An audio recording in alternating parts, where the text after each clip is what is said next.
What is up, everybody? Welcome to Perspective Gaming. I'm your host, Flame078, logging in from the real world to give you perspective, or more specifically, getting perspective. This video series tackles something that's been on my mind and I spell out my takes. Then afterwards, we have a discussion in hopes to better understand ourselves. Today's topic, Destiny 2 and why I'm still conflicted.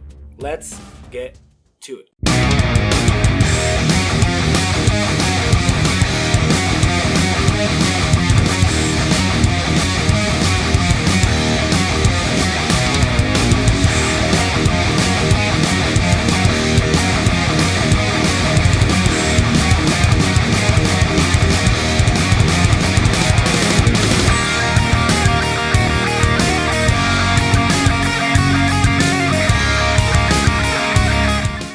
Now, when going into this video, I really want to look back on what I experienced during this beta, and I will try to avoid going too deep into mechanics and such because I cannot confidently give you that perspective. This is because I left Destiny early on and I know much has changed since I left, but more importantly, because I left, I lacked the necessary understanding of the intricacies of some of these changes. For that, I would suggest going to devout Destiny channels. I personally recommend Timbo and Batman since I personally follow their content, and I'll leave annotations on the screen for you to go to their videos. So I actually came to this conclusion after playing my first night of early access, which is the same underlying thought that I had in Should You Support the Sequels video, which in a sense, this video would be a follow-up to that. I'll leave a link down below and an annotation to that video if you want to check that out. But overall, Destiny 2 still feels more of an expansion than a sequel, and I still can't shake that feeling.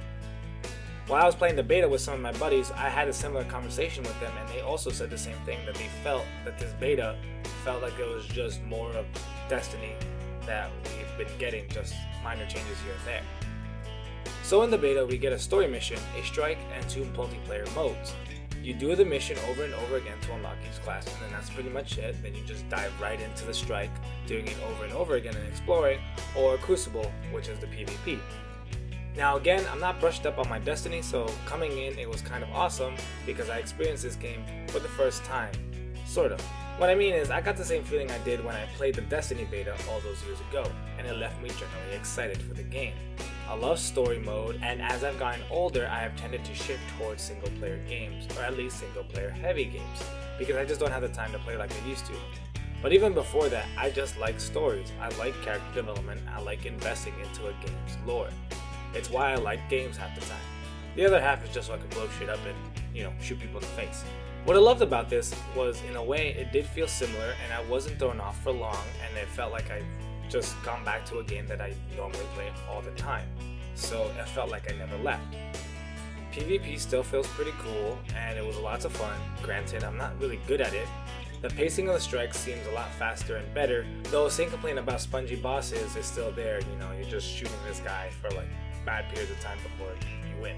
The same improvements can be said on the story mission. The story mission felt really good, felt fast paced. I felt, enticed to, continue on and learn more about what's going on in the story. They removed that holding for 3 waves type mission focus that they had in Destiny 1, which was really, really annoying. All those things that I complained about are not there anymore. Crucible is still great and it feels refreshing, and is what I did the most during the time of the beta. One thing that I have been told by my friends is that the gameplay actually feels kind of slower, and that the gun mechanics kind of are slow compared to Destiny 1.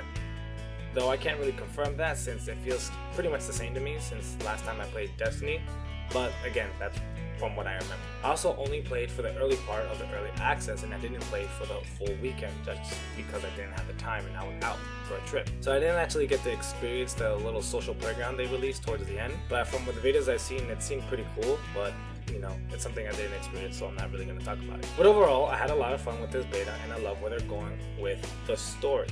So what's the problem? The problem is that this game isn't really an MMO per se, and it's not an open world, quote unquote, because it's just not that. It's just an illusion of those things. I can feel this just easily be a DLC, just like the Taken King, and call it a day.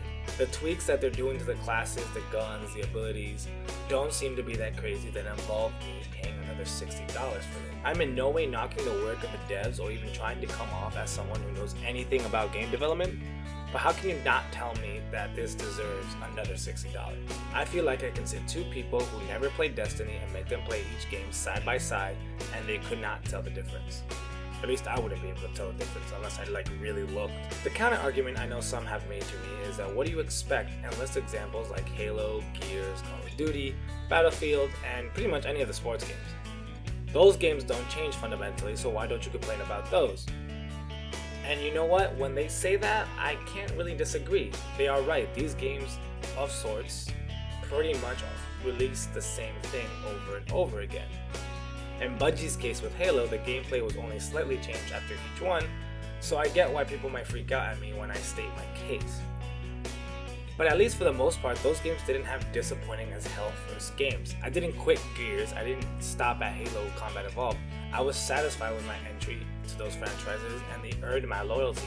I wanted to know more about what was going on in these worlds.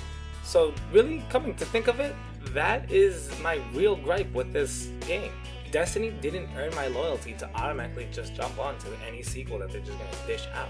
Vanilla Destiny 1 was a disappointing as hell game and I left frustrated and pissed. And that's not something I had with any of the other games that I mentioned because I enjoyed my entry into these games. So yes, though I think this game still is Destiny 1, though I think it still shouldn't be $60, what it really comes down to is that I'm not loyal to this franchise, and the question is, if I'm going to give this game another shot, what is it going to take? Overall, the beta was fun, and it's fulfilling a lot of the promises that they've had from the last game into this one, or at least having the elements that I enjoy seem to be here in this game. So we'll just have to wait and see, and hopefully they actually do deliver on everything that I do want this game to be. But I would like to leave y'all with a question. If you were disappointed with Destiny 1, why are you coming back? Or why are you not? For Destiny fans out there, what are your reasons for people like me to even come back to this franchise? Leave a comment down below, and I'd love to read what kind of back and forth this brings. And that's it! This has been Getting Perspective. I hope you've enjoyed this video. If you did, be sure to hit that like button, and if you like this type of content, hit that subscribe button. If you would like to leave a topic for this video series, leave it down below. This is Perspective Gaming. I'm your host, Flame078, logging off for now, and until next time, adios!